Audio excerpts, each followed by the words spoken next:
Antinomy is, if only due to ambition, one of the more interesting Kickstarters I think I've ever seen. It's a story-driven, open-world action-adventure game with RPG elements and a surprisingly excellent voice cast. The thing about it is, it promises a massive 12.5 square mile open map with 800 plus enterable buildings, enterable, 34 main quests, more than 35 side quests, and over 25 hours of gameplay. That voice cast includes Dave Fennoy, The Walking Dead's Lee Everett, John Dick, Sam from Serious Sam, Adam Harrington, the Wolf from Wolf Among Us, Gavin Hammond and Aaron Fitzgerald, whom you might not have heard of but are still pretty great, and several others, including some C-list internet celebrities for marketing, I guess. Still, it sounds like a lot, doesn't it? With that kind of ambition, you'd expect the budget to approach the $1 million mark, right? Well, imagine my shock, actually you probably won't have to imagine it when you hear the amount for yourself, when you see that the funding goal is only $1,198. Now, before you go prematurely shouting, "Scam! Scam!" like I did when I first saw that, take a deep breath and read the rest of the page. The reason for the small figure is explained, though that likely won't stop you from shouting anyway. Let me just read it to you and you can find out for yourself. With all the team members taking only minimum payments to support their living, a game like Antinomy still costs at least €150,000 or more to see the light of day. However, with that amount minus rewards and fees, we get 2 additional characters game ready for populating the world in the upcoming pre-alpha. This pre-alpha is used to negotiate deals with additional sources of funding. Don't be afraid, under no circumstances would we give away the IP or allow anyone to tamper with the world and storyline. I don't think this is the first time a developer has used Kickstarter to actually kickstart development of their game, i.e. using the funds to build a prototype they'll shop around to investors, although I can't for the life of me remember any other examples.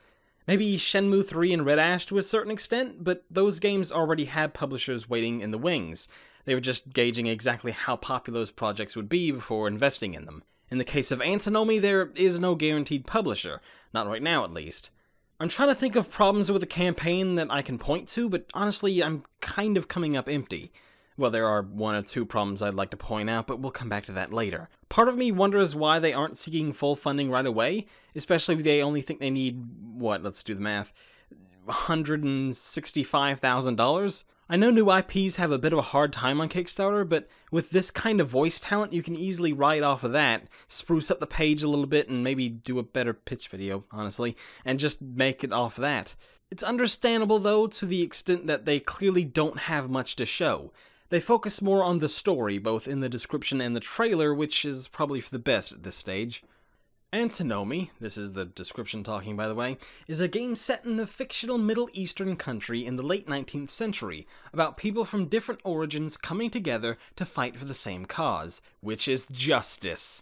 They have stood up against the tyranny of those who swore to protect them and who were left unpunished after committing disgraceful crimes against innocent people.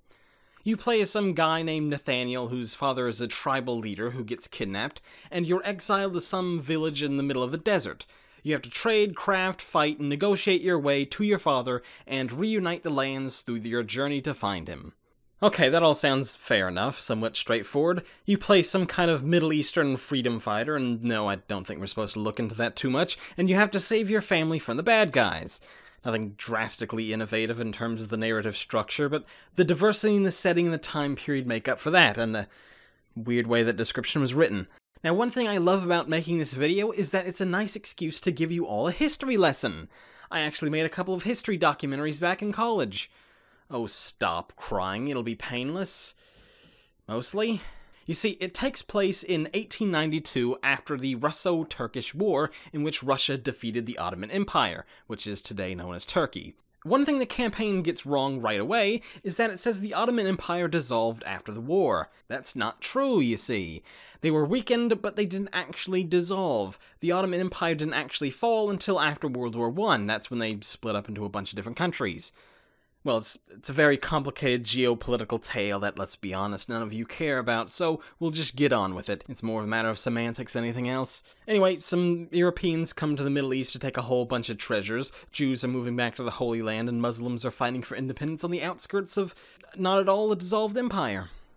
The gameplay section describes something similar to Fallout 4, an objectively bad game, but that cheap shot doesn't mean Antinomy will be bad. There are a bunch of factions, settlements you can ally with, there's a main story as well as side quests, you meet companions, and of course there's trading and crafting that you'll have to do. It's not something I'm sure the developers can handle, though. It's always important to examine who's developing these games, especially with something as ambitious as this. That's where things hit a snag. It's being developed by a team-up of homegrown games and Against All Odds games, although in reality it's just homegrown games. Against All Odds is one man, writer Alihan Imbragimov, and he's never developed a game before. Homegrown games is where the real development is coming from, and they've released 2 games in the past, Painkiller Resurrection and Into the Dark. Painkiller RE, which is a standalone expansion to the original game, has mostly negative reviews on Steam, while Into the Dark is doing slightly better with mixed reviews. It sells itself on its hilarious humor like this. Ha ha ha. Ha. Homegrown games haven't proven themselves enough to pull off something this ambitious, but I guess that's what Kickstarter's for. Not just the young up-and-comers and old dudes who finally want to go indie to revive their old games, but for mediocre, shall we say, developers who want to prove the world wrong. And here's where we get to the meat of the problem with Antinomy.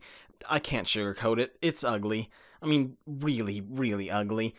I'll be the first to say looks aren't everything. A very important thing to remember when you look like me. But from the short trailer and screenshots we've seen, I can't help but get the Half-Life 1 mod vibe out of my head. Visually, it doesn't appear to be something the devs have already invested significant sums into, as they claim. Not that it matters at this point. At time of recording, they've already got over $1,600, well past their goal. They've even been voted for on Steam Greenlight way back in July 2015, proving just about anything will get on Greenlight these days.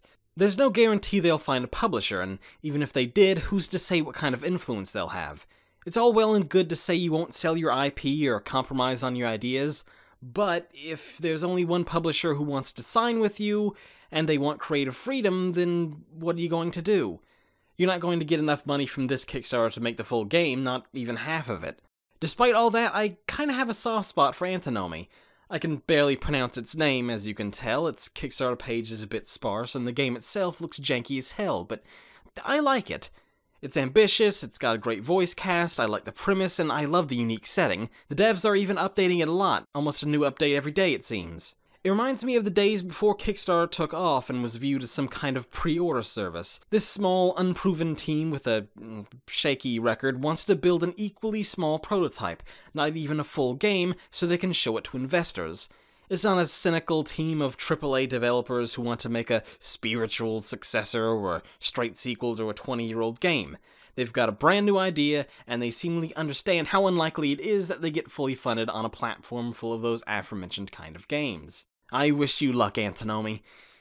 Oh, please don't be a scam. So, Fuller House turned out to be pretty terrible.